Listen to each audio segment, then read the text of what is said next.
Good evening, everyone. Thank you for joining us. My name is Lynn Krasker-Schultz, and I am the Director of Programming here at the Vilna Shul. I am thrilled to welcome you all to our Hover on the Hill Sabbath Breads event this evening. As many of you know, Hover on the Hill is the young adult initiative of the Vilna, and we are very thankful that they have been in existence for a very, very long time, and that they continue to work with us. The Vilna is really aimed at bringing people together and forming community from a Jewish perspective.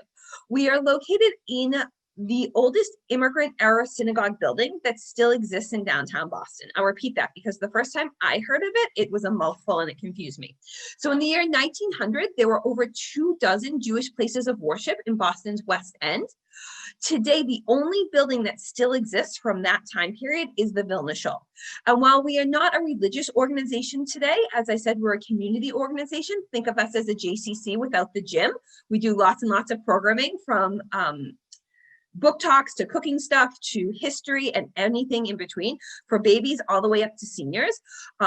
We really welcome and invite everyone in to enjoy our programming. There is no membership. You can come for the programs you want. You cannot come for the programs you don't want.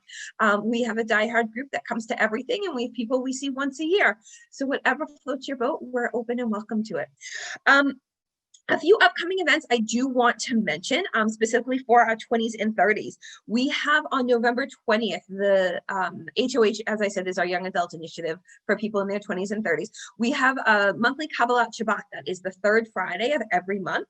This month, it will be on November 20th.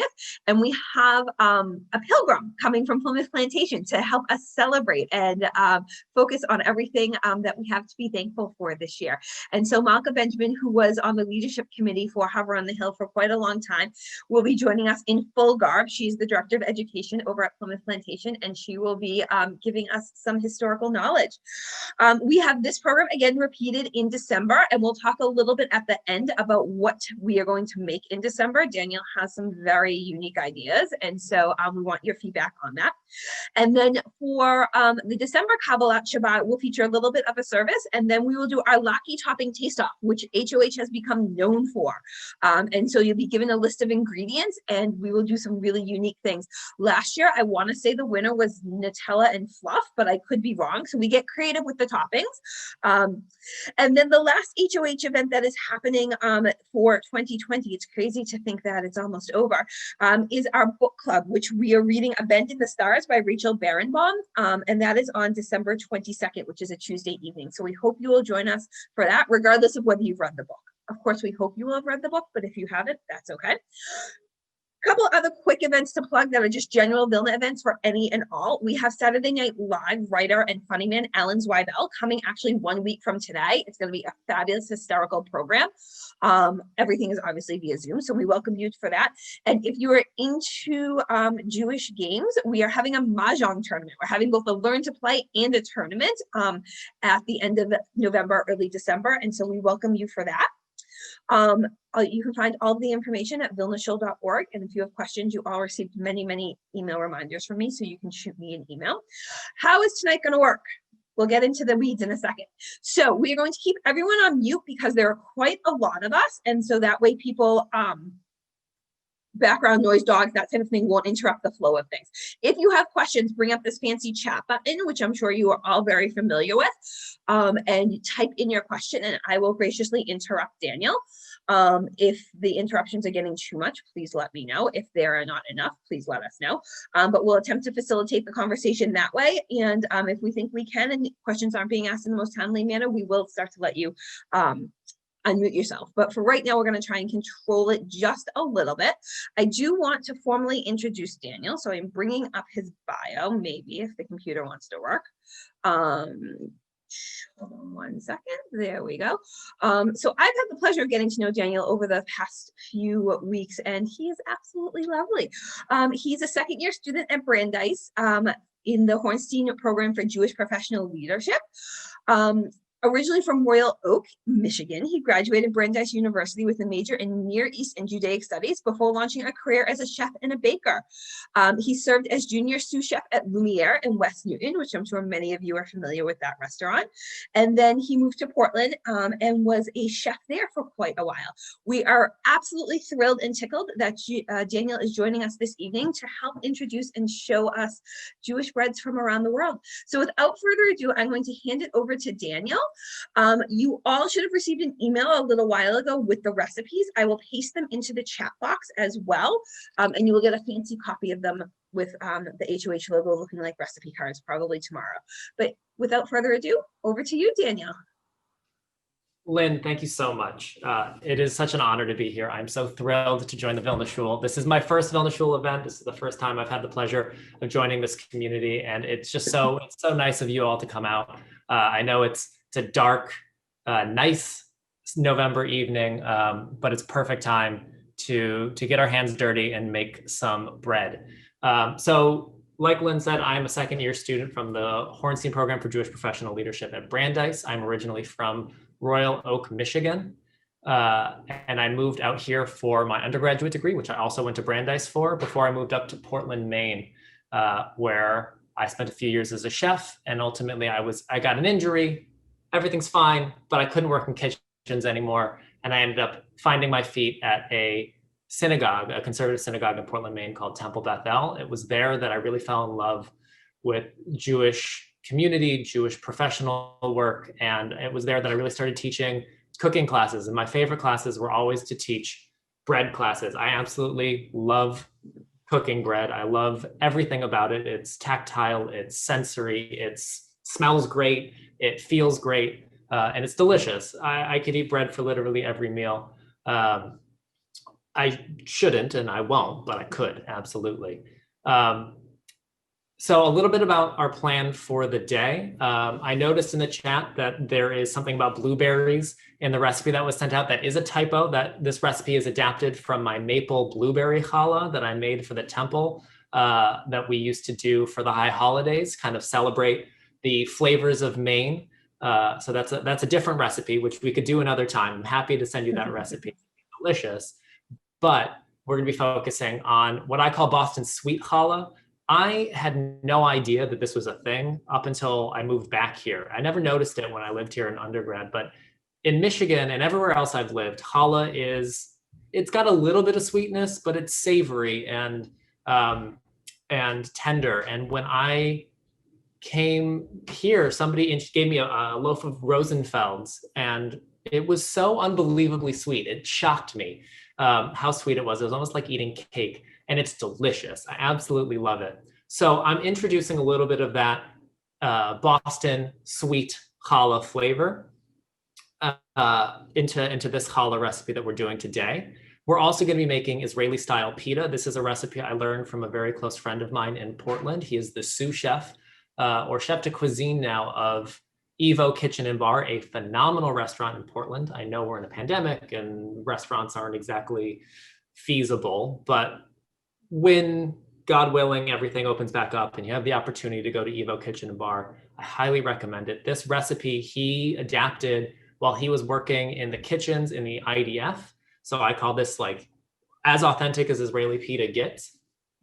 Bearing in mind, of course, that Israeli pita and all pita is not necessarily a Jewish food. It is a food that we have adapted like we do in every place that the Jewish people have lived in. We've adapted the local food to suit our palates. And so a little bit about how this works. I'm seeing a few of you are in your kitchens, and I invite you to join along. I am going to be doing a little bit of TV magic. I have some doughs that are already prepped over to the side because we can't wait an hour and a half for the dough to rise all the way. So we're going to do a little bit of TV magic. So I encourage you to follow along as best you can. I will give instructions about the next steps, but we're not going to see everything through together tonight. We're going to do our best to get through as much as possible. So we're going to start with a challah recipe. So if you have that recipe in front of you, that's our starting point. And from there, we're going to knead it together. I'm going to show you what to look for when you're kneading your challah and where you want to get to before you rest it and let it to prove. Then we'll bring in the approved challah, and I'll show you how I braid it, and then we'll set that aside, and you'll be able to bake that later on. Right after that, we're going to go right into the Israeli pita. So if you're doing that recipe, you should have your ingredients in front of you. If you're doing both, awesome. You're going to have so much bread, just like me. I'm seeing, Jessica, you are supposed to be baking along. You obviously can just watch. We just don't have enough time to get it all through together. So I'll show you as much as I can, and we'll get through as best as we can. So we're going to get started. I'm going to stand up, so you're going to only see my chest and my hands, but it's kind of like a little cooking show right here. So for our challah recipe, there are 4 main ingredients to all bread. You cannot make bread without these 4 ingredients. They are flour, water, salt, and yeast. Challah is no exception. So we're going to be starting with our water. This is 1.5 cups of water. And Daniel, are you using warm water or are you using room temperature? You can use any temperature water that you want, as long as it is between 40 degrees and 140. The reason that we recommend warm water at 110 degrees is because that is the point at which the yeast bacteria are the most active. So let's say that you wanted to start your challah tonight, but you didn't want to cook it off until tomorrow, and you didn't want it to proof too fast. You could use cold water and stick it in your fridge, and it'll rise slower than it otherwise would. So we have our water in our bowl. We're adding our active dry yeast. This is a tablespoon or 1.5 tablespoons, depending on your yeast. And I have this. This thing is really cool. This is a Danish dough whisk that my mom gave me for my birthday. You can use a spoon. You can use your hands. This is just really great because it allows you to stir the water it cuts through the dough really easily. It's good for getting the dough started, but not necessarily kneading all the way through. So we're going to set that aside and let our yeast get to know the water a little bit and dissolve as we go. I have 2 whole eggs. These are large eggs, 2 whole eggs and 1 yolk. So 3 eggs total, 2 whole eggs, 1 yolk. And we're just going to give these a rough beat together.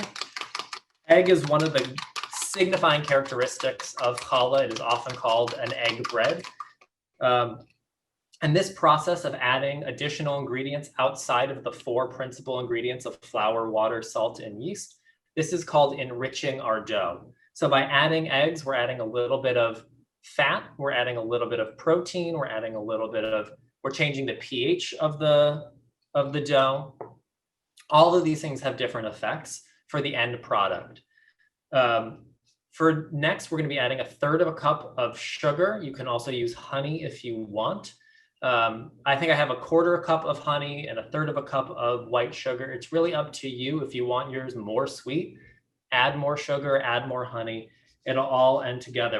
We're going to add that to our eggs. We want this to get a little bit dissolved before we send it into the rest of our ingredients. We're also going to be adding 6 tablespoons of a neutral flavored oil. I have here canola oil. You can use olive oil. I find that olive oil, when baked, gets a little bit bitter.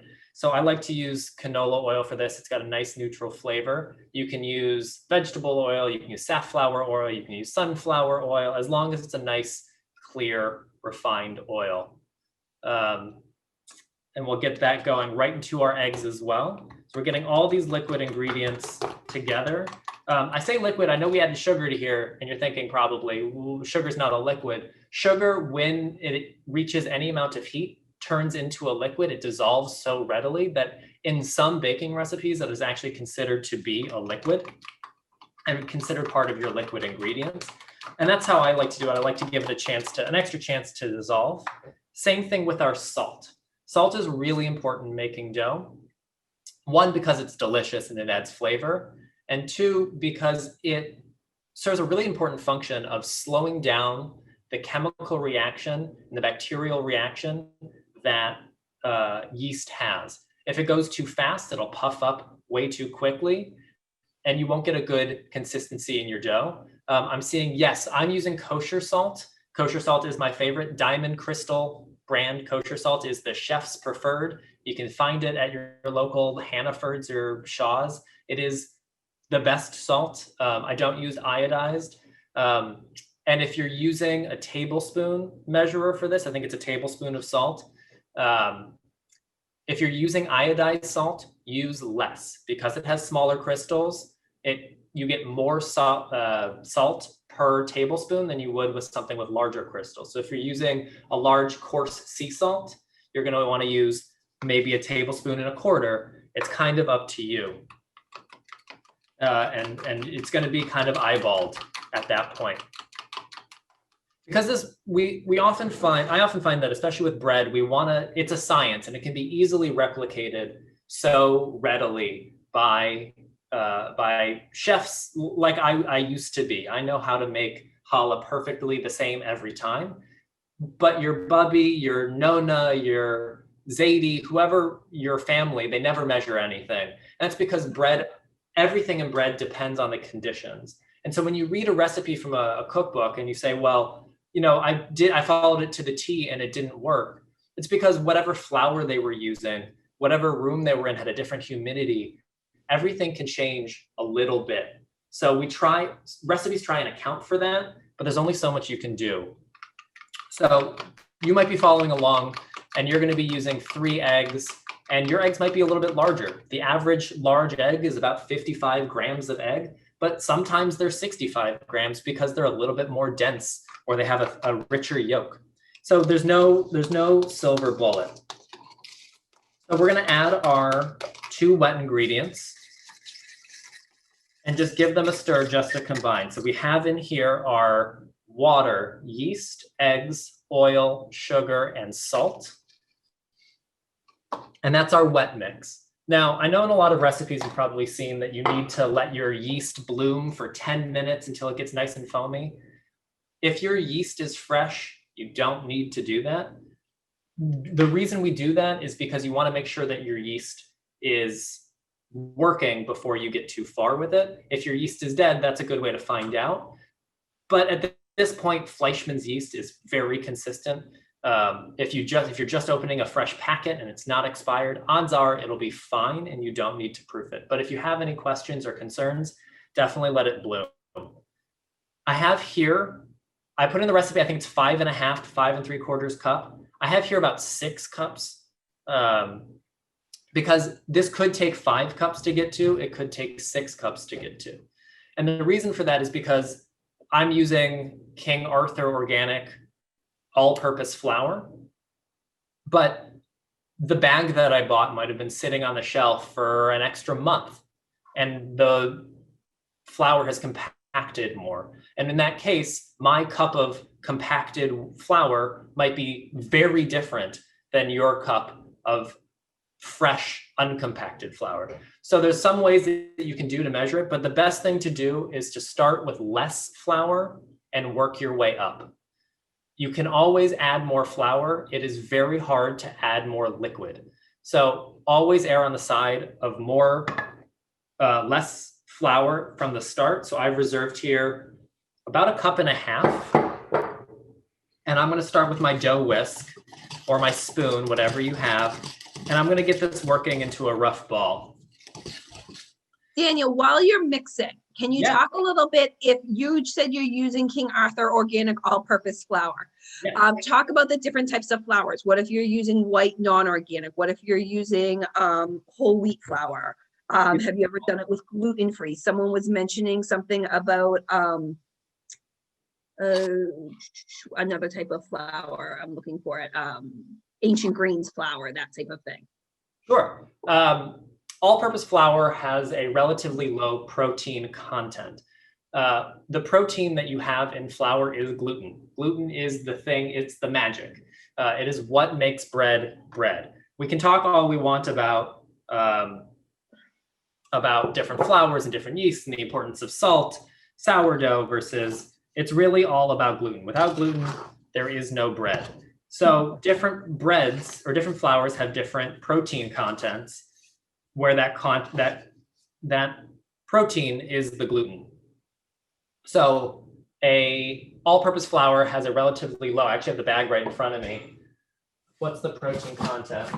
11.7% protein in all-purpose flour, while in bread flour, which is often called strong flour or high gluten flour, has a significantly larger protein content that it has more gluten in it. So your bread it'll be a bit more chewy, it'll be a bit more gummy. And so I find that all-purpose is good for this recipe because it gives it a nice light texture.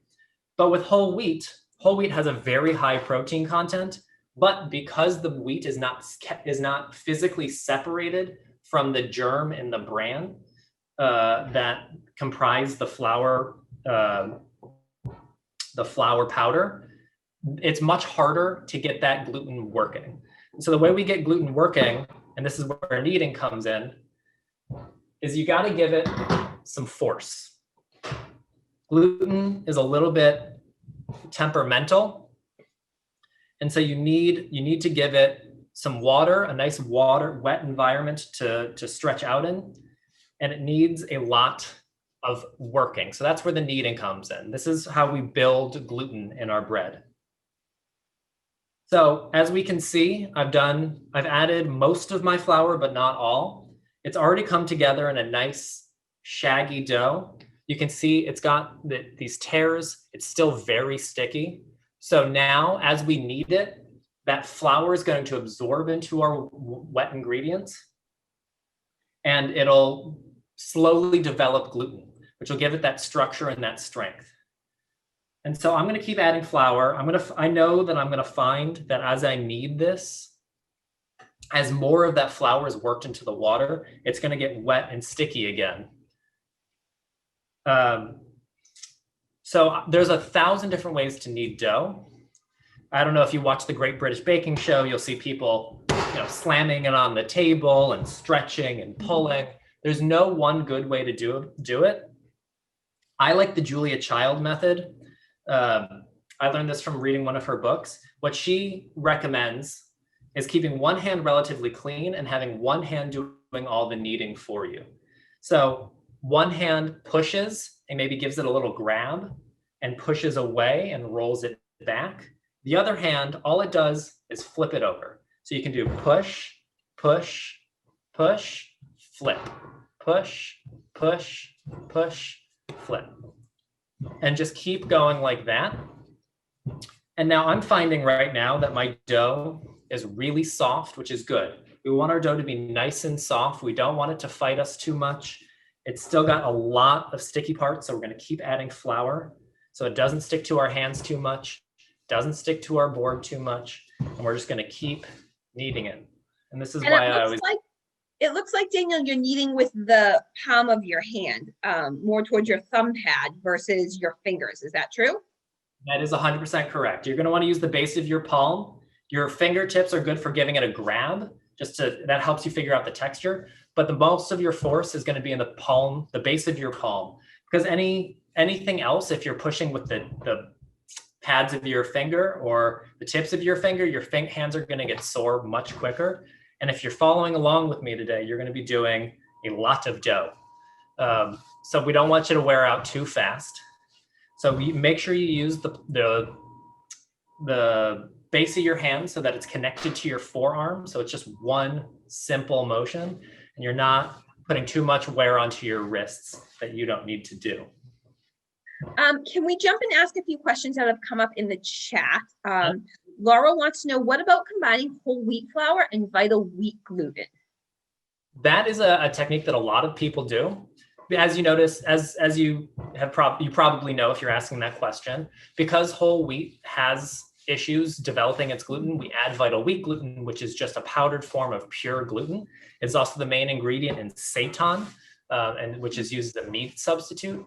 And it is just the pure, sticky mess of gluten that makes it up. You absolutely can do that. I know that there are people that do that. If you use 100% whole wheat, your dough will not develop the gluten structure it needs. And I'll explain why you need gluten structure in a minute. But if you can't get enough gluten, you need to supplement that. So in most recipes that you'll find for whole wheat bread, they will use a certain percentage of their flour as whole wheat flour. So they might do 50% all-purpose flour to 50% whole wheat, or 70-30 or 80-20. It really depends on the recipe. Ryan is asking, can the recipe be adapted to use sourdough or leaven starter in lieu of yeast? You absolutely can adapt this recipe to do that. I would have to give it some thought exactly how to do that in this recipe, because when you add a sourdough, your sourdough already contains flour, water, and yeast. So you have to pull out from this recipe. So let's say there's 1.5 cups of water and 6 cups of flour. You need to pull out something like 1/4 cup of water and 1/2 cup of flour out of that and replace it with your ready to go sourdough starter. I don't know if that exact proportion would work, but you're welcome to give it a try and let me know how it goes. I have a starter in my fridge that I've been keeping going since the pandemic. I am one of those people that jumped up on the bandwagon and started making sourdough, and it's delicious. I personally have named mine. I think it's really important to name your sourdough starter, mine, because it's a living being. It's got its own personality. Mine is named Frodo Baggins. It has to have a pun. It's one of my rules. It has, Frodo Baggins has some offspring throughout the Boston community. One of them is named Baby Doda, after Baby Yoda. One of them is named Salvador Dali. And one of them is Demi Lovato. Very nice, very nice. Speaking of starters, are all yeasts equal? And why or why not? That is a great question. So up until about 100 years ago, there was no such thing as active dry yeast or instant yeast. These are manufactured yeasts that are relatively new. Before that point, all yeast was natural. All yeast was wild. And yeast is is a naturally occurring bacteria. You can find it literally anywhere. It's on the palm of your hand right now. It's in your mouth. It's everywhere. Yeast is ubiquitous. So all yeasts are unique from each other, except for commercially produced yeast, which are manufactured on large scale, and they won't give you the same satisfaction. You'll find that a sourdough starter has a certain pH balance. It's a little bit more acidic, and that acidity helps your dough. It conditions your dough. It makes it softer. It makes it sour. It makes it. It does a lot that commercial yeast just can't do for you. Even if there are some things that you can do to make your manufactured yeast a little bit more sour, but it'll never be the same. So we've been going. I should have started a timer.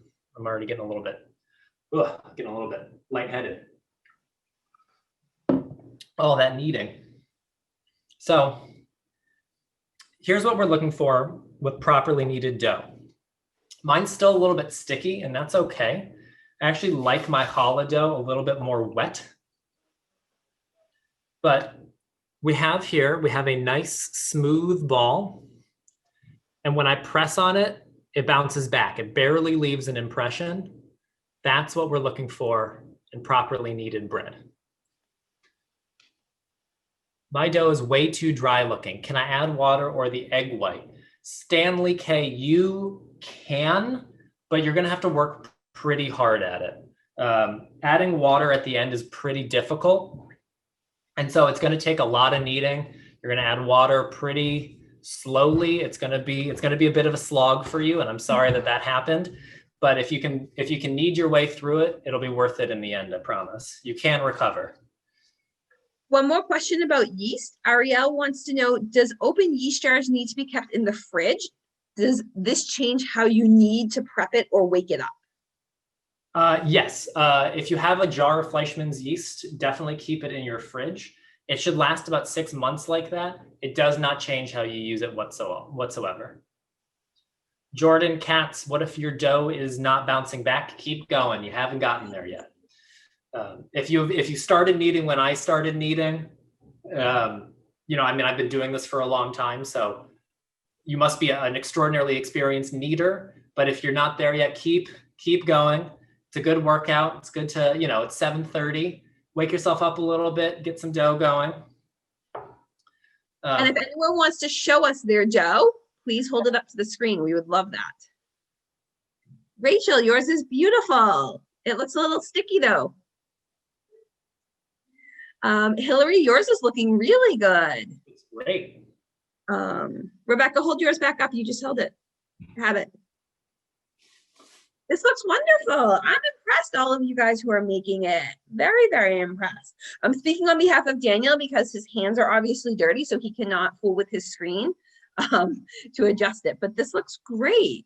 Those of you that are kneading, I love it. Absolutely. So I'm going to encourage you to keep kneading. At this point, if your challah dough is nice and kneaded, it's smooth, it bounces back, it's not too sticky anymore, all your flour is incorporated, and that's all homogeneous. At this point, you're going to put it in a bowl that is at least 3 times as big. It can be the bowl that you started in. I'm not going to put mine back in there because I'm going to be using that bowl again. But you can use something like a bowl of a stand mixer. It's not something nice and big. You're going to want to put about a teaspoon of oil just to grease the inside of your bowl, and drop your dough right in there. No need to stand it on ceremony. It's going to be fine, but make sure that it's fully coated in the oil so it doesn't dry out, and then cover it with plastic. So while you do that, one more question, last question about kneading. Jeff wants to know, can you over knead your dough? Can you over knead your dough? You theoretically can. It's very unlikely that you'll be able to do that by hand without driving yourself insane. Because the bread, you can do it in a stand mixer very easily. If you do over knead it, your gluten will be too tough. In which case you can let it rest for longer, because gluten as a protein, it kind of acts the way people do. If you push it and you prod it a lot, it gets really tense and it needs a minute to relax.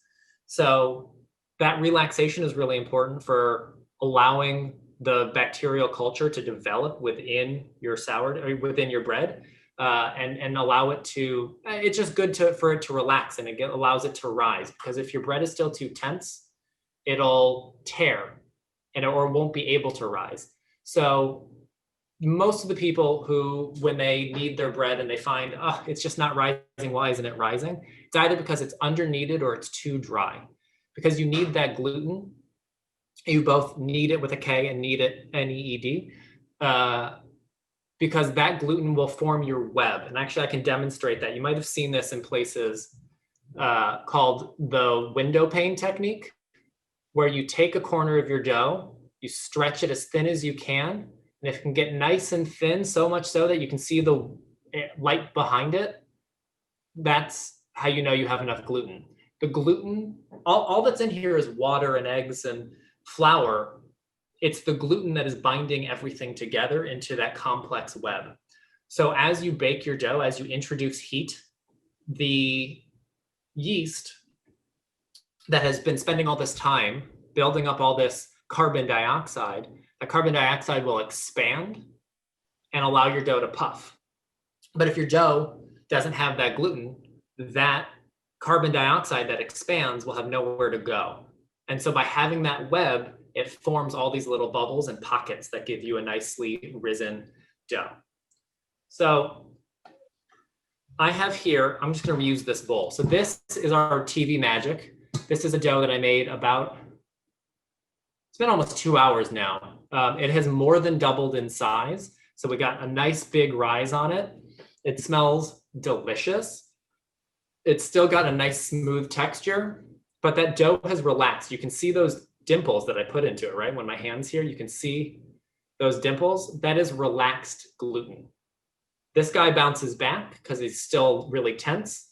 This guy has been sitting around for a while. He's super relaxed. So we're going to pour this out onto our board. How do you know when it's done rising?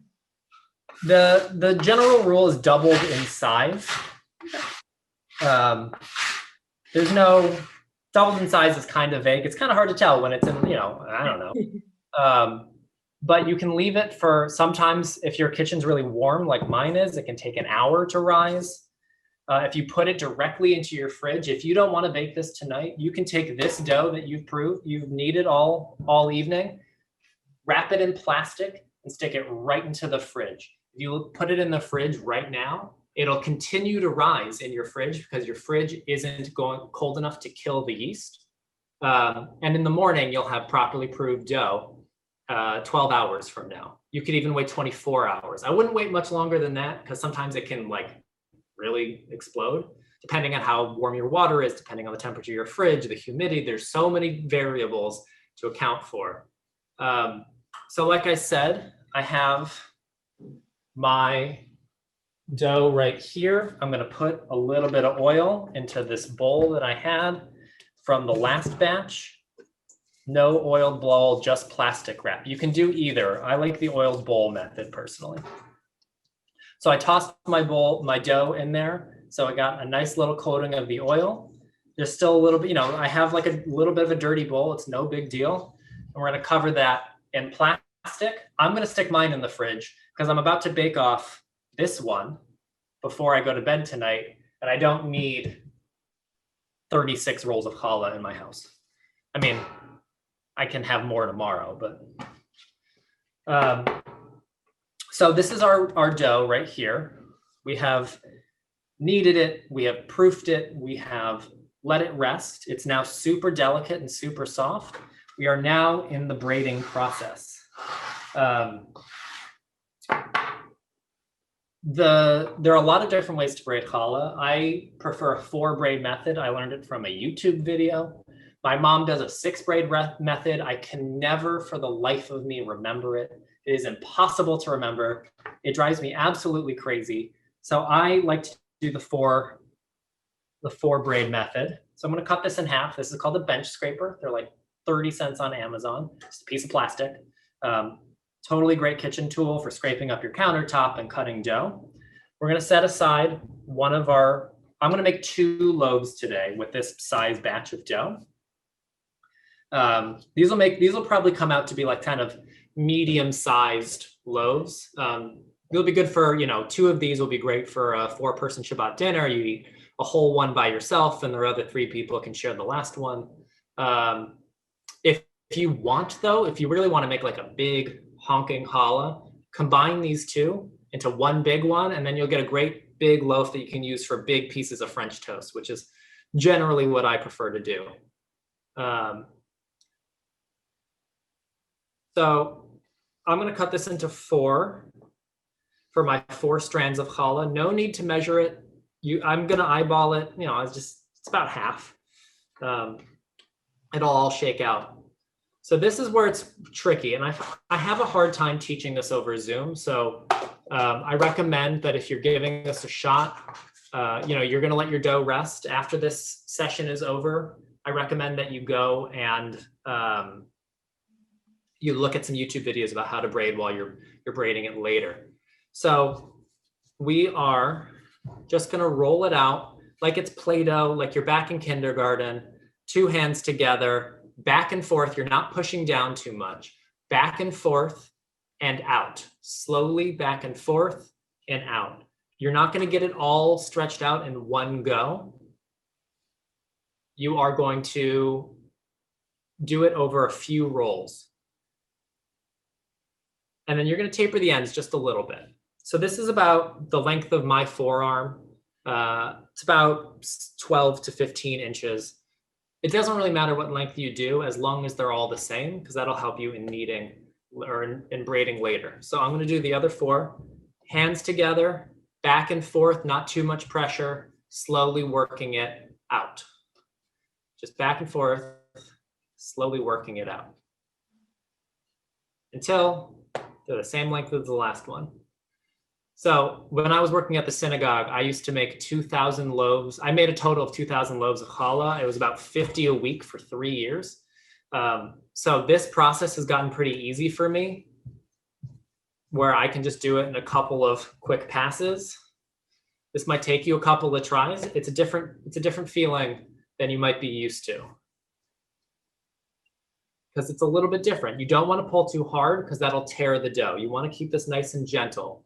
The dough is alive. You know, it's got that gluten, it's got that tension in it. If you work it too hard, it gets too tense.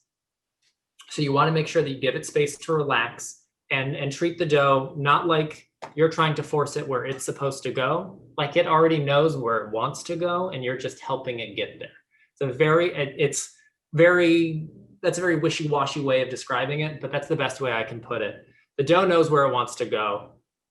Generally speaking, I don't know where I want to go. Let the dough get there on its own. How thick are you making those snakes? These are about twice the thickness of my thumb. So like a fat finger. So I have these 4 together. This is going to be another thing. Like I said, you're going to want to go on a YouTube video when you're doing this yourself, because it's not necessarily going to translate on Zoom, but I'll do my best. So we have 1, 2, 3, 4. We're going to put the tip of 2 onto 3 and press it down. We're going to put tip of 2 onto 3, 2 and 3 on top of 4, pinch them together, and then number 1 goes underneath all of those. So we have 2, 3, 4, 1. And this is where it gets tricky. We're going to take 4. We're going to bring it across between 1 and 2. We're going to take 1 and we're going to bring it between 2 and 3. And now we have 1 and 2 here. We're going to flip them. I don't know if that's clear, but then you repeat that motion. So we're going to renumber these 1, 2, 3, 4. We're going to take 4. We're going to bring it between 1 and 2. We're going to take 1. We're going to bring it between 2 and 3. And we're going to take these 2 in the middle now and flip them. 4 across between 1 and 2, 1 between 2 and 3, and flip. And and then you might find that your dough, this looks weird, right? But if I just rotate it onto its side, you have a nice, beautiful 4-brand challah. Yours doesn't seem to be too tightly braided. It seems to be nice and light. Is that a true statement? That is a very true statement. You do not want to pull your dough. It's the same thing as when you're rolling it out. The dough knows where it wants to go and knows where it's comfortable. You're just guiding it into place. You don't need to stretch it. You don't need to pull it. The dough is already at its 15-inch length. You're just you don't want to pull it so that it's 20 inches because you'll end up with a really thick end on one end and a really skinny end on the other. So the more you just let it fall instead of pulling it towards you, the better it'll be. So I have it on here. You can put this on a piece of parchment. I ran out of parchment, so I'm just putting it straight onto my baking tray, giving it a nice bit of space, and I'm going to move on to my next dough. So I'm going to show you this again. I'm going to try and go a little bit quicker this time because, like I said, I know that you're not going to be following along with me. You're going to get this on a YouTube video. So I'm going to show you the process again real quick. We're going to roll them out about 15 inches, nice and easy. The dough knows where it wants to go. If I feel resistance, I'm not pushing into it too much. I'm rolling it out just like your muscles. You gotta give it a nice massage and let it roll out to where it wants to go. Do you find that the difference between 3 braids and 3-strand braids, 4-strand brands, round hollowed, is just a preference type of thing, or does one tend to bake better in home ovens? That's a great question. I don't know the answer to it. I find that what I like about the 4-strand as opposed to the 3-strand is that it gives it height. So like a 6-strand braid will be tallest. A 3-strand braid will be flattest because you don't have the layers to build on. But like a 6 or an 8 or a 12-strand braid, those tend to be the tallest. What I like about the 4-strand braid is that it gives it a little bit of height without being a huge pain in the butt to braid. So we're going to do this again. I have 1, 2, 3, 4. I'm going to put 2 on top of 3, 2 and 3 on top of 4. I'm going to fit 1 right underneath, give them a pinch so that they're all schmood together. 4 gets lifted and placed. You're not pulling it, you're lifting it and placing it between 1 and 2. 1 gets lifted and placed between 2 and 3. And now our 2 in the middle get flipped over. And you can see I'm kind of like tossing it because I'm not throwing it. I'm just kind of just letting them fall to where they want to fall. So again, 4 across 1 and 2, 1 between 2 and 3, and flip. And 1, and there we have a braided 4-strand braid ready to go. We're going to put this one next to our 2 loaves right here. Sorry about the dirty tray. It's not very seemly, but it's what I have. And now we're going to go find our plastic wrap, which I hid very cleverly down here. And the questions are very light. So if audience, you have any questions on braiding, now is your time to ask them, please. So while your questions roll in, I'm going to say these guys are ready to go. They're going to rest for at least 20 minutes. We want them to puff up again. And now that we've handled them a lot, we're going to let them relax a little bit, let that gluten kind of chill out. And we're going to let them hang out for about 20 to 30 minutes in a nice warm place until they're ready for the oven. Now, in the recipe, I have instructions. For how to egg wash and put seeds on and bake your challah. Once these are rested, you're going to take 1 egg. You're going to beat it with about a tablespoon of water. And until it's nice and smooth, you really want to get out all the lumps. And then you're going to take a pastry brush and you're going to gently brush the tops of your challah until it's fully shiny and wet. And at that point, you can add your seeds, whether you're doing poppy or sesame. I'm a sesame guy. I like poppy, but it's just too messy. I'm a sesame guy, but you can do whatever you want. If you have the Trader Joe's everything spice, it's delicious on challah. If you want a little bit of sugar and to give it a nice little crunch on the top, that's a good option. Or you can just leave it plain with just your egg wash. If you don't have a pastry brush, which I oftentimes don't, a rolled up piece of paper towel gets the job done. It's a little bit wasteful, but it'll get the job done. A couple questions from the audience. Ariel is asking, if your house is cold, any tips for resting once braided or even for the first proof?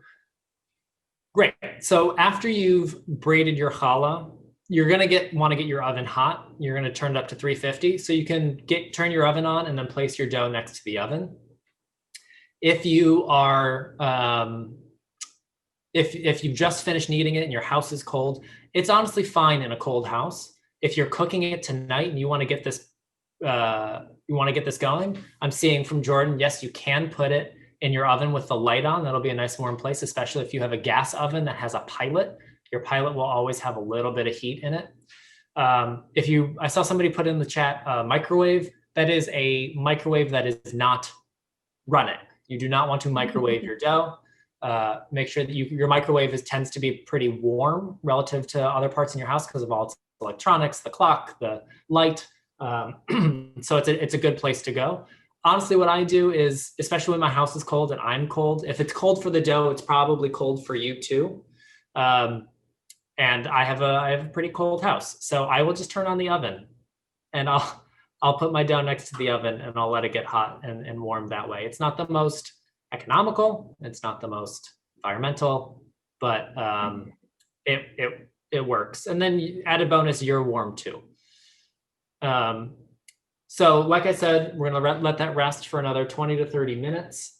And then brush with your egg wash, sprinkle with seeds, bake at 350 degrees it depends on the size of your challah, depends on your oven. All these variables, I can't tell you exactly how long it'll take. And I don't want to get an email saying, Daniel, so-and-so ate a bunch of undercooked dough and they're in the hospital because you told them to cook it for 25 minutes and their challah was still raw and they ate it anyway. I trust that won't happen, but there's a few things that you can do to make sure that your challah is cooked all the way through. So one, rotating your challah halfway through cooking. So I recommend if you put your challah in a 350 degree oven, electric or gas, doesn't matter. rotate it every 10 minutes. That'll make sure that the dough cooks evenly on every portion of the dough. And if you get to 20 minutes and you're saying, well, it's not super even and it looks a little raw still, keep it going. It should be nice and golden brown. And when you poke it, it should have a little bit of give, but it won't feel wobbly. And that's the best way I can phrase it. So if one of the things that I like to do is I'll poke a strand. And if that strand causes a strand on the opposite side of the challah to move, your dough is still raw in the middle. That made it too wiggly. Laurel, yes, you can use an instant read thermometer. You're looking for about 195 to 205 degrees for cooked challah. That's true of all breads. All flour is cooked around 200 degrees. So put your instant read thermometer or your meat thermometer directly into the center of the dough. And if it comes out around 200 degrees, you can pull it out. But let's say you got to 200, you're at 20 minutes and your dough is really dark, but you poke it and it still feels a little bit wiggly on the inside. Take a piece of tin foil, tent it like a little, tent, and cover the dough. That'll reflect the heat from your oven back out, so you're not having as much direct heat on the challah, on the outside of the challah, which will stop it from browning or even burning too fast. And then keep going until you don't have that wiggle anymore, or your temperature reads about 200 degrees in the center. The last thing I'll say about challah is that you absolutely have to wait at least an hour before you cut into it. If you're planning on just tearing it and you're not worried about getting steam burns, you can go right out of the oven, because when you tear it, you don't need that structure anymore. But if you're planning on slicing your challah and using it for sandwiches or serving, make sure that you let it rest for at least an hour to 2 hours before you cut it. That dough needs a chance to settle. Otherwise, when you cut into it, it'll release all of its steam and it'll end up making your dough soggy, and you don't want that. You want the steam to release out slowly and naturally without any force, so that the dough has a chance to kind of dry out and solidify before you eat it. So that's challah. A couple more questions before you move on. Yes, please. Someone was asking, rotating the challah, you mean literally taking the tray out and rotating it 180 versus flipping the challah over? Correct. Rotate your challah on the tray 180 degrees. Okay. And then someone was asking, everything but the bagel seasoning spice, which they love, how do you get it without getting the challah to break apart? Like the salt has been making their challah separate the strands. Have you ever heard of that? So I'll say that when this challah bakes, my recipe doesn't give you that supermarket look where you don't get those tears at the seams. My challah will do that. Your challah will most likely do that. I honestly don't know how supermarkets do it. It blows my mind, that like perfect golden brown where it's like, it doesn't make any sense. They must have steam injected ovens. It's the only thing I can think of. It blows my mind. Cannot replicate it. Your dough will have a little bit of tear and a little bit of separation.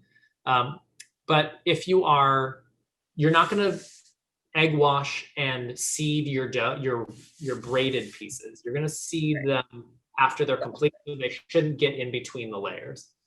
They should all come together.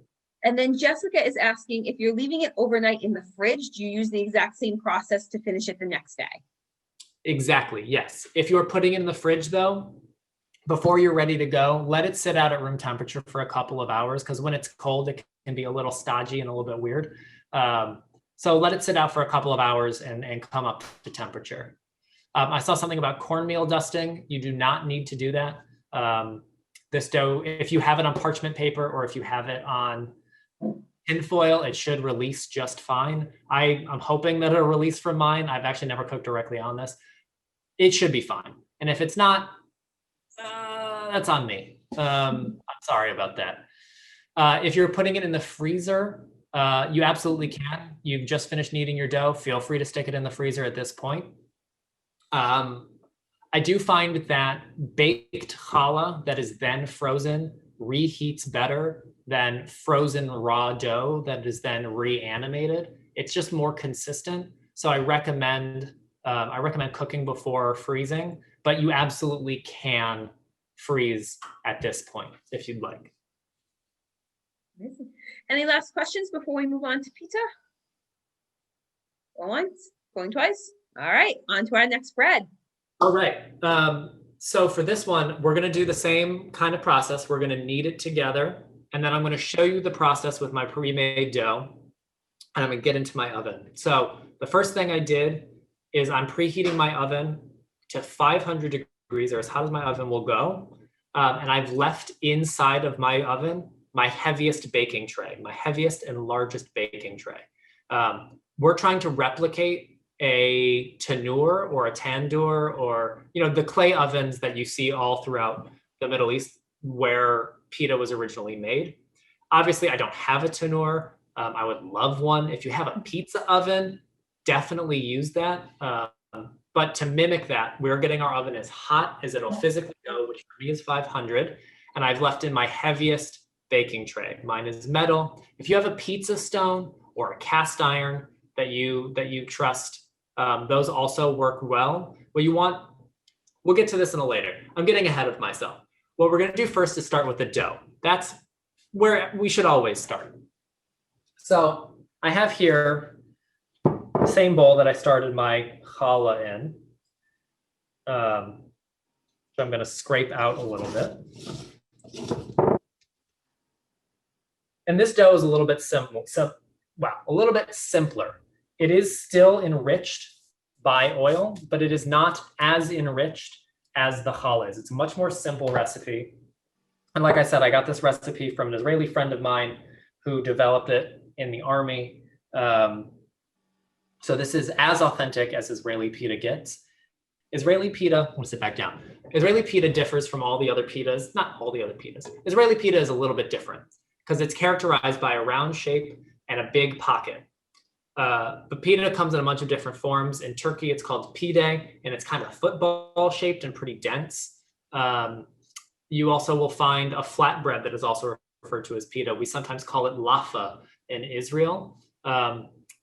There's also flatter pitas. There are kind of doughier pitas. There are pitas that are cooked on both sides. There are pitas that have a pocket. This is, by the way, our guest for the night. This is Jacques. This is my cat, who has been very quiet so far. We'll see if that changes. He might try and join us up here, which he's not allowed to do. So Israeli style pita is unique in its, it's very recognizable as Israeli style pita, and that's what we're going to try and replicate here. So we're going to start. It's a cup and a half. It's a cup and a half or a cup and a quarter.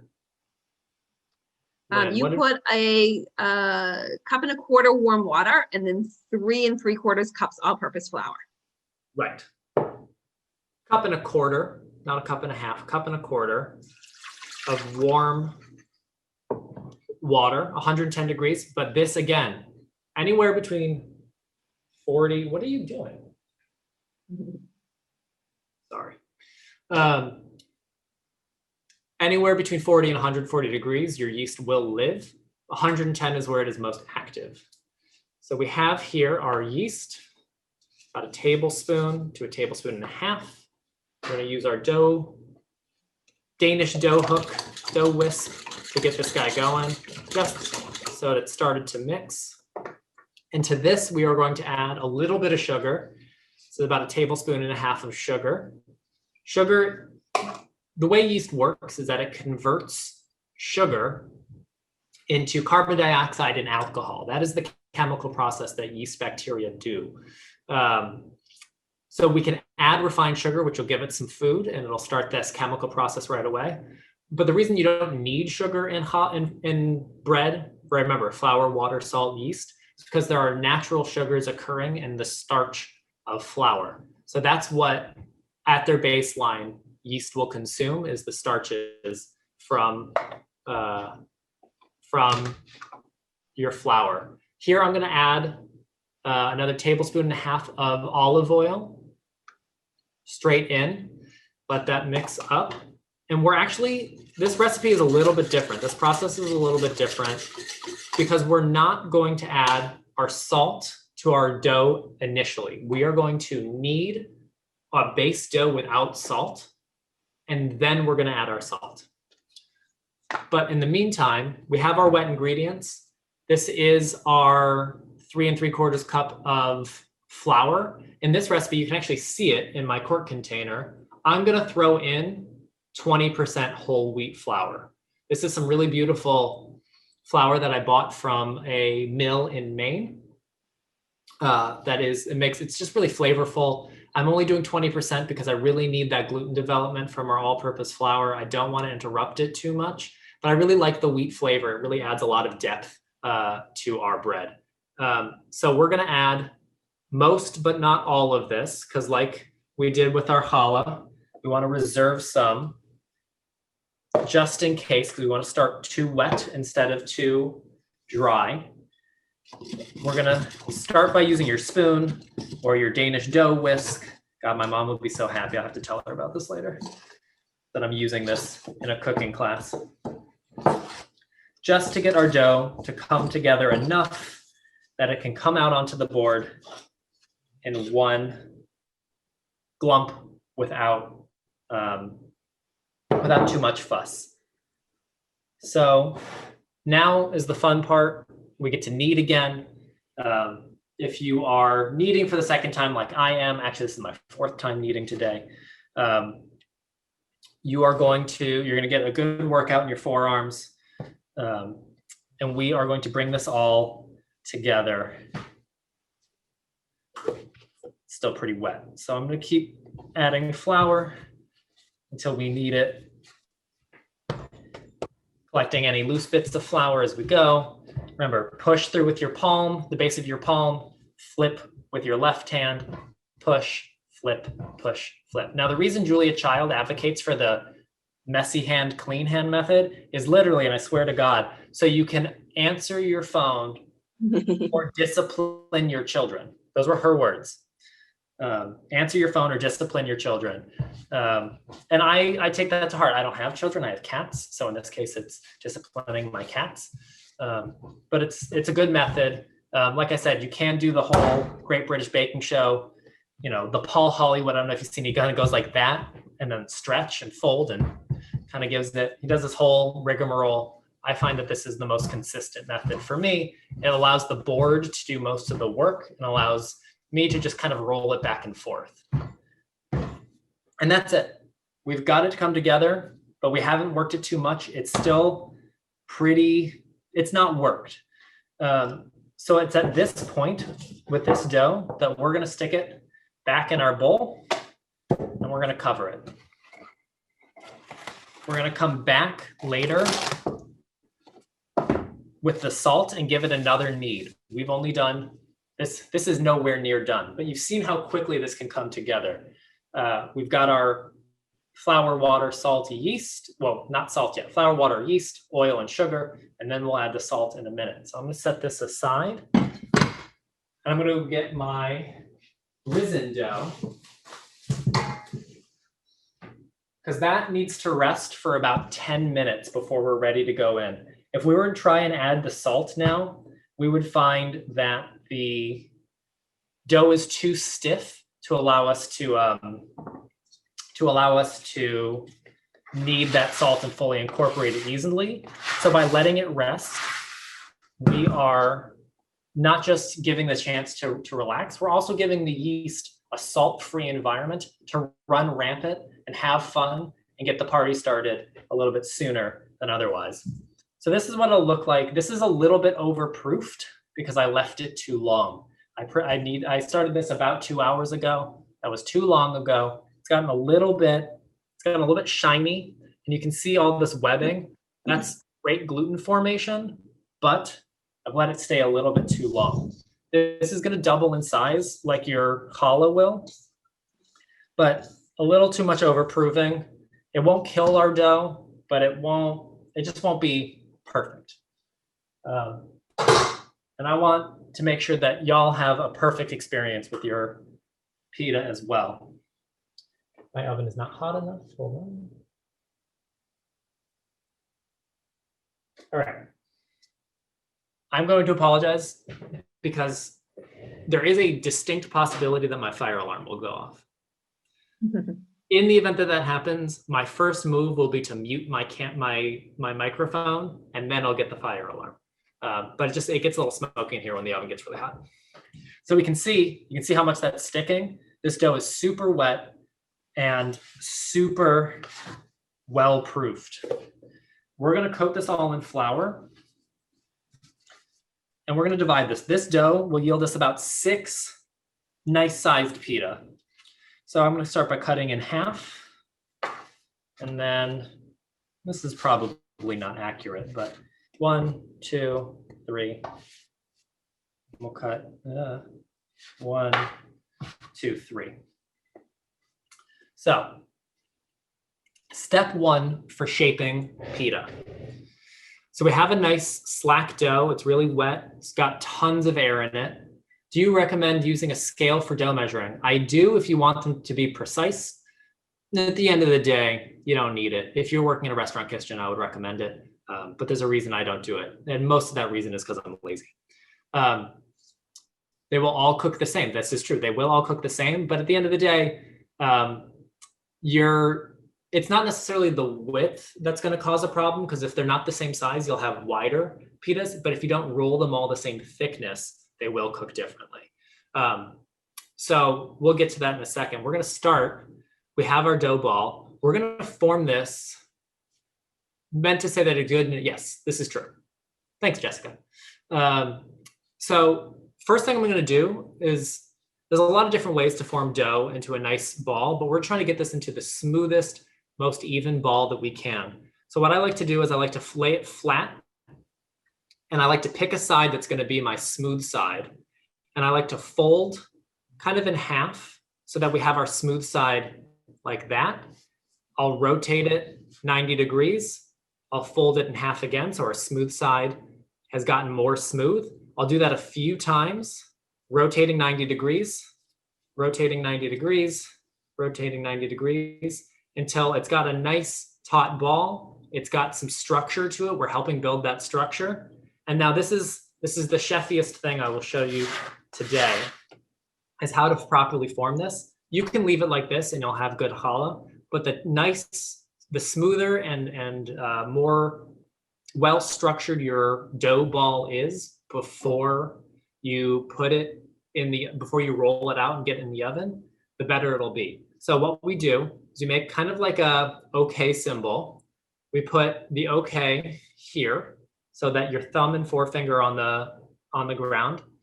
And we're going to make small circles pushing the dough all around our hand. So we've made this nice cup around the dough, and we're letting the friction of the bottom half of the board pull the dough in the opposite direction of our hand as we move it around.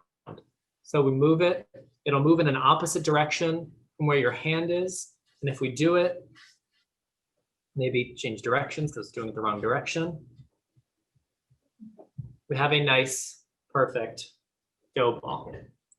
Nice and smooth, springs right back. That's how you know you get some good structure in there. And we're going to set it aside. We are going to put some flour down on our board, and we're going to put that down on some flour so it's got flour underneath, and then we're going to flour the top of it too.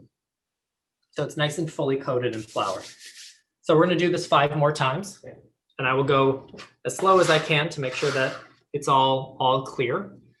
So I'm picking my smooth side, I'm folding half, rotating 90, just like that. And now it's already feeling smoother on the smooth side. I'm actually keeping my thumb in the same spot the whole time. So it's smoother, smoother, and smoother. It's starting to get nice and tight, and it's almost there. So I'm going to do my dough ball rolling trick. And there we have, kind of looks the same. I'm looking at the Zoom. It kind of looks the same. I assure you it's not the same. It's got a nice, taut, smooth surface and good structure and good bounce. We're going to set this aside onto our floured area, cover in a little bit more flour, and move on. And that's it. That's pita. We'll get to the next step in a minute. That's Idris, by the way. That one right there. she's going to cause some problems.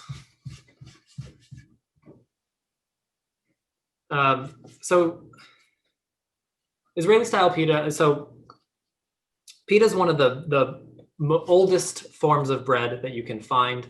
It is theorized that bread and yogurt were actually discovered around the same time, because somebody was making their flatbread in Egypt, an unleavened dough that probably similar to matzah, and discovered that they had left it in the sun, they had left it in a warm spot, and suddenly they discovered that it started to rise.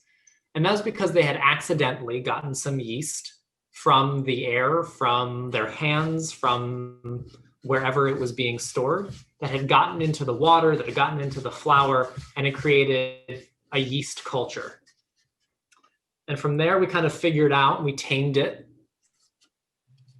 and we started using it for this purpose. So the reason our oven is so hot, the reason we have a nice hot baking tray, one of the things we were talking about earlier is how your challah will expand in the oven when the yeast has these carbon dioxide pockets.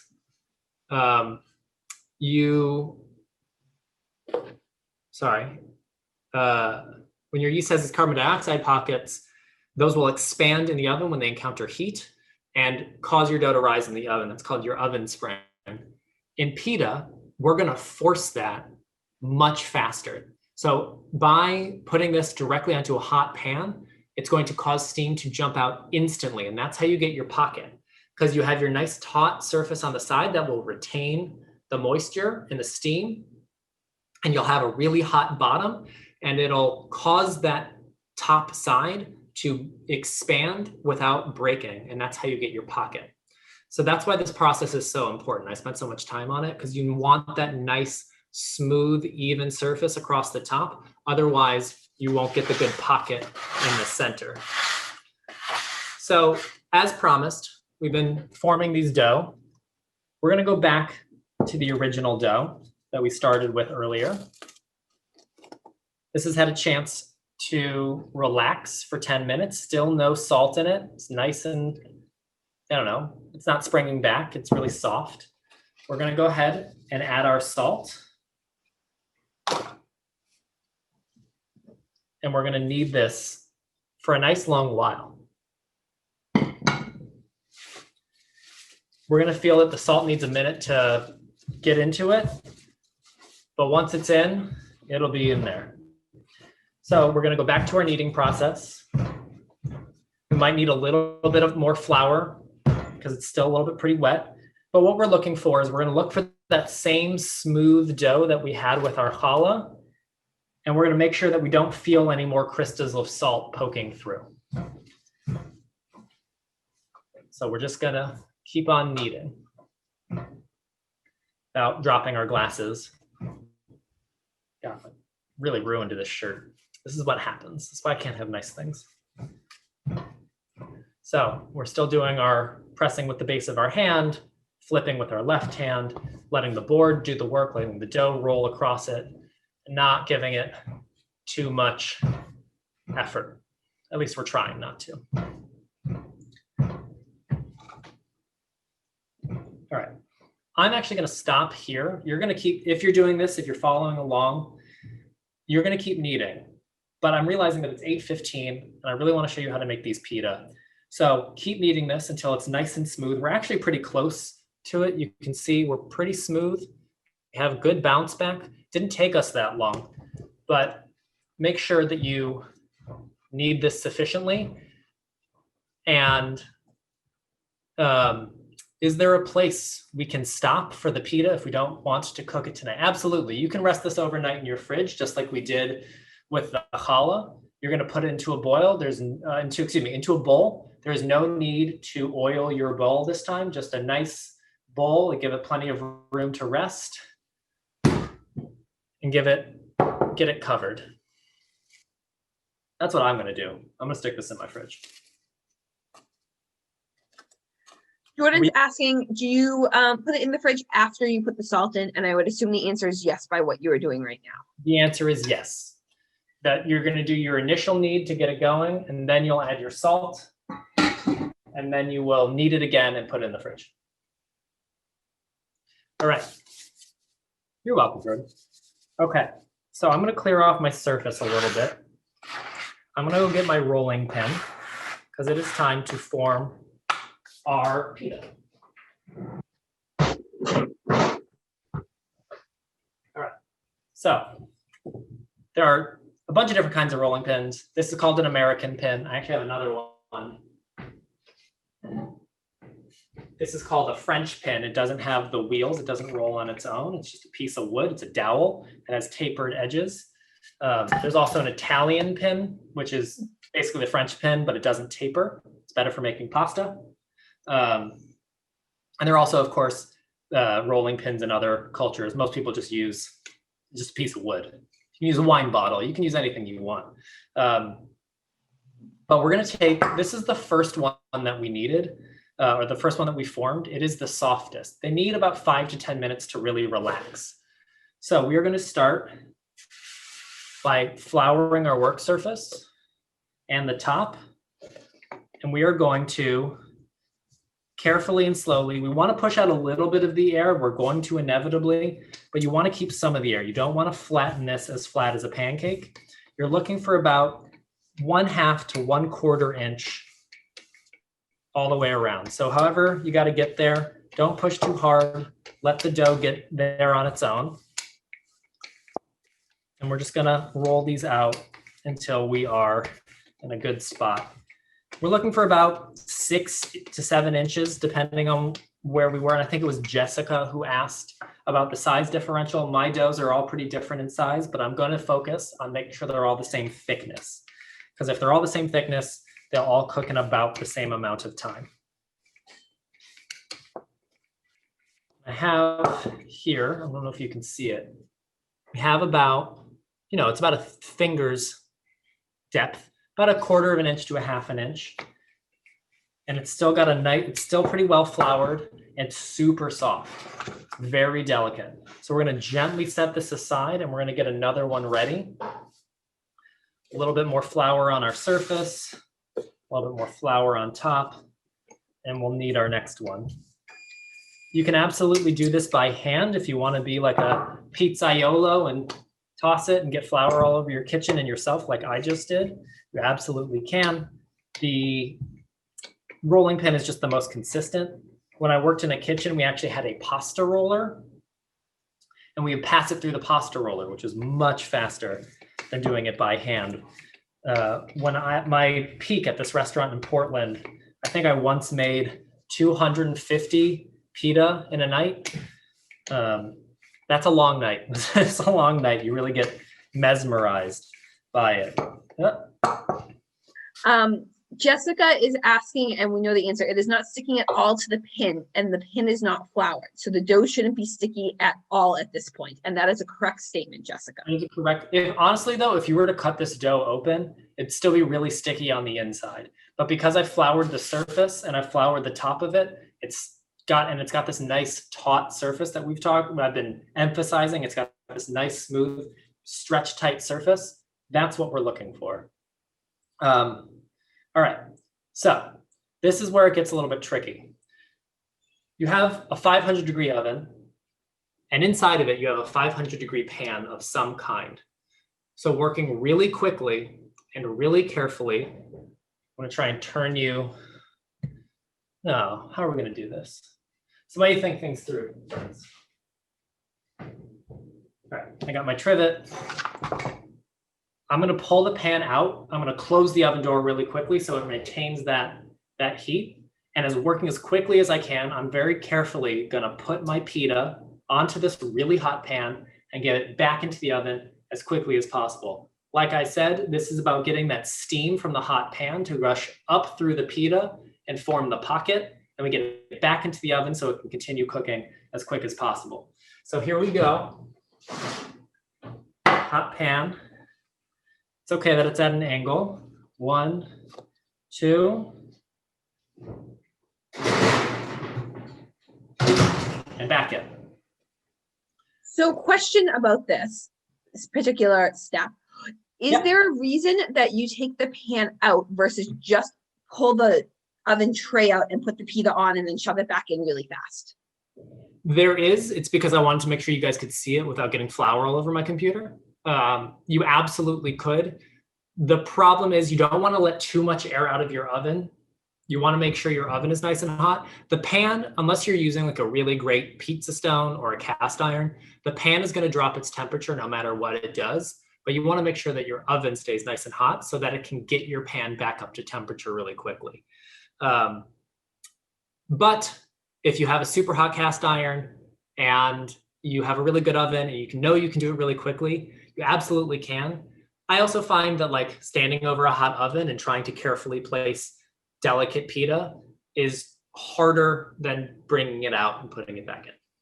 But at the end of the day, to each their own. And is there any reason you wouldn't heat multiple pans at the same time? There is no reason that you wouldn't want to do that. You absolutely could. But like I said, working super quickly, if you have 2 pans, it'll take you twice as long. You can do them in rotation if you want. Start one, close the oven, pull out the empty pan, put your pita on, put it back in the oven, and do them on a rotation like that. You absolutely could. But at the end of it, these are going to be in the oven from 3 to 5 minutes. So we're going to do this in 3 batches. We're going to be done in like 10 minutes. So unless you're making a ton of them, like I did, making 250 in a night, there's no need to rush. You can take your time with this. And Jessica's asking, where in the oven should the rack be for the breads? For challah, dead center as you can get it. For pita, depends on your oven. So for mine, I have a gas burner that's only on the bottom. So the hottest point in my oven is the bottom half.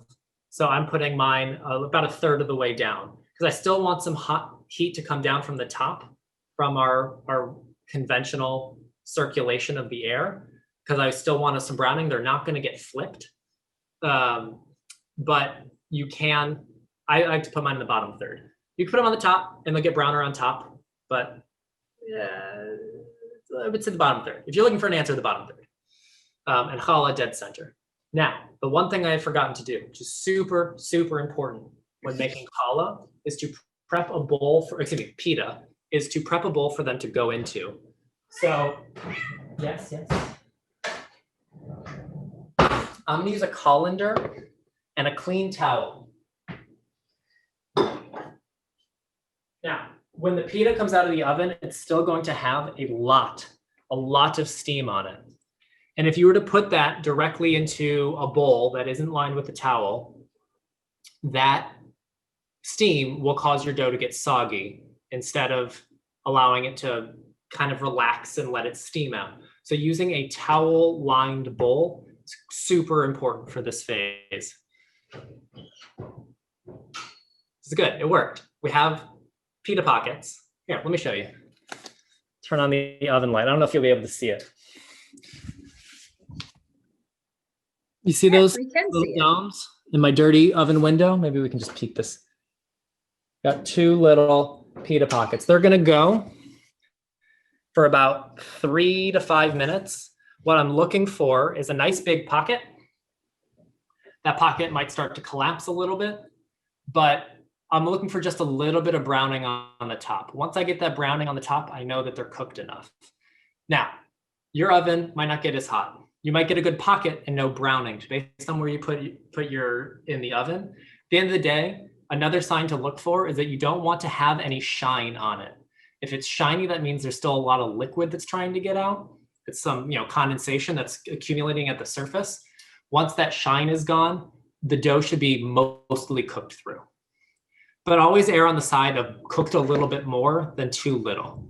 With pita, it's better to have a little bit of a drier dough than a really wet one that didn't cook all the way through. We have Ariel asking, why do you do the towel line bowl instead of the wire rack? The wire rack, it's a great question. If you put it on a wire rack, all its steam will escape and it'll get dry. So the towel line bowl is the perfect middle ground. Fair enough. And I'm just going to keep going. I can answer any more of your questions as we go. But you know, we're done. You know, we've made challah, we've made pita. I'm gonna get my challah in the oven after these guys are gone, and I'm gonna eat them because I haven't eaten dinner and I'm starving. If you were to freeze the pita dough, yes. Is that something that you recommend or no? I do not recommend freezing pita dough. You won't get the same pocket that you want. So I would recommend it freezes very well afterwards. Are you just going to stop the pitas on top of each other in the towel line colander? I am just going to let them kind of fall in there loosely. I have my nice big tongs, and I'm going to see how these are looking. All right. So I've had a little bit of tearing, which is fine. I don't know if you can see the steam escaping. It's still a little bit blonde. I've got a little bit of browning on some of the sides, but I don't have the browning on top that I'm looking for. So I'm gonna send this back into the oven for a little bit longer. Ariel is asking if the pitas don't pocket, is it because it wasn't tight, smooth enough balls? He's had issues with this in the past, but doesn't know what was causing it. So that would be the first thing that I would recommend. Pita is very finicky. If you're looking for a really big pocket, the two most important things I would say is A, you want a well-proofed dough. You want to make sure that's got tons of air in it. Two, you want to make sure that your pan is ripping hot so that it can really get that initial puff. And yes, having that taut ball to start with will help finish it off. It could be any one of those things. It could be in a combination of the three. This method works in my oven. It might not work in your oven. And I wish I could say this will definitely work, but I just can't. I can't promise you that. It's one of the frustrating things about cooking. How long would you recommend, or how long do the pitas stay good after you've baked them? I give them 48 hours at most. Okay. Using commercial yeast, the dough, your bread it won't last as long. If you're ever wondering why, you know, your bread from the store lasts weeks, but your bread made at home, it's a combination of the commercial yeast that we use and the fact that we don't use any dough conditioners or chemicals. Because most bread that you buy at a store has some amount of preservatives in the form of xanthan gum or xylitol, or it's a bunch of different chemical additives. The reason that we do sourdough, and I've never done sourdough pita, but I should try that. The reason we do sourdough is because that pH level will give it a different, it allows it to last a little bit longer than using commercial yeast, which has a different acidity. All right, here we go. Nice browning on the top, nice browning on the bottom, nice big pocket into our towel line colander and covered. And will you hold up the colander to the camera? Absolutely. Colander lined with a clean towel, filled with pita.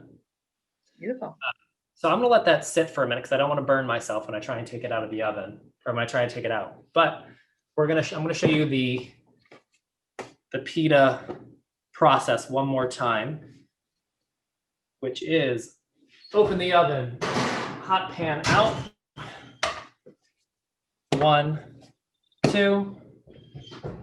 Hot pan in, done. Amazing. So you don't leave the pan in the oven to come back up to that 500 degrees? At this point, theoretically, it's gotten hot enough again. Okay.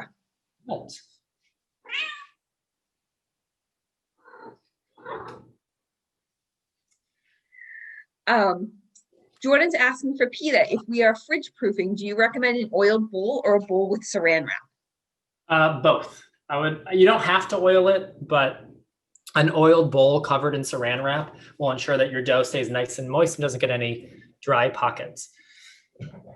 Amazing. Do you want to end by talking a little bit about what you were thinking for next time? Yeah, that's a great idea. So there's a lot of directions we can go. And I'll be perfectly honest with you. These are the recipes that I know the best. Ow, why? Challah and pita are things that I've made 1,000 times over, and I'm really, really excited about them. They're really, sorry. I'll be right back. Problems with the kitty cats. Okay. Now that I'm not getting assaulted.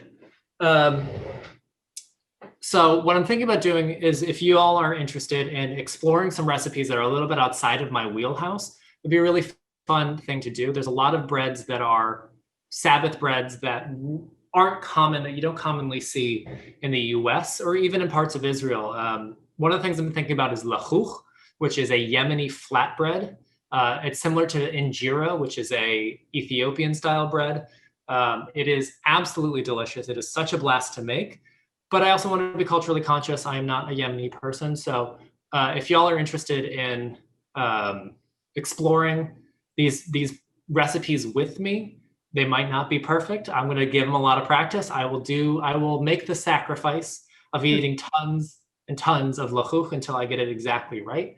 There's also a few Moroccan recipes that are a little bit more traditional, a little bit more recognizable to the Western style of bread. And we'll have the opportunity to incorporate dried fruits such as apricots, raisins, a little bit of spice, some turmeric to make something called khubz, which is the Arabic word, it just means bread. See, this is why you wait. It's really hot. But I just wanted to show you a nice big pita, plenty of steam. We can even see the seam on the Zoom, which is pretty impressive. Amazing. We're getting lots of positive responses about your two ideas for next time. And I think without further ado, we will bid everyone adieu since it's been 90 minutes and say thank you for coming. If you make your challah or your pita, please tag HOH. I know that Daniel would love to see them and we would as well. Hopefully you have success with it. If you don't, email in and we'll try and figure out what you did wrong or where you went wrong and troubleshoot from there. If you want, I can give you my email. Then you have my email if you want to put it in the chat. If you have any questions the next 24 hours in your bread making adventures, shoot me an email, and I'll get back to you as soon as I can. Perfect. I will put that in the chat right now. And without further ado, we will say good night to everyone, and we hope that you join us for one of our upcoming events. Again, November 20th, we have Malka Benjamin joining us dressed as a pilgrim talking about Plymouth Plantation. So thank you so much. We'll see everyone soon.